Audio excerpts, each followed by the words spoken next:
અમેરિકાના Denver international airport પર મોટો અકસ્માત સર્જાયો છે. અમેરિકન એરલાઇન્સના એક વિમાનમાં આગ લાગવાને કારણે હડકંપ મચ્યો હતો. આગ લાગવાની માહિતી મળતા જ તેમાં સવાર 172 મુસાફરોને તુરંત બહાર કાઢી દેવામાં આવ્યા હતા. ડેનવર ઇન્ટરનેશનલ એરપોર્ટના અધિકારીઓના જણાવ્યા અનુસાર આગ ગેટ C38 પર ઊભા વિમાનમાં લાગી અને ટર્મેક ઉપર કાળા ધુમાડો થવા લાગ્યો હતો. એરપોર્ટના અધિકારીઓએ જણાવ્યું કે આગ ઓલવી દેવામાં આવી છે અને કોઈ ઇજાગ્રસ્ત થયા હોય તેવી સૂચના નથી.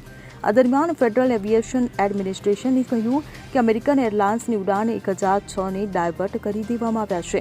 ડેનવર ઇન્ટરનેશનલ એરપોર્ટ પર સુરક્ષિત રૂપે ઉતારવા અને ગેટ સુધી ટેક્સી કર્યા બાદ અમેરિકન એરલાઇન્સની ઉડાન 1006માં એન્જિન સંબંધિત સમસ્યા આવી હતી.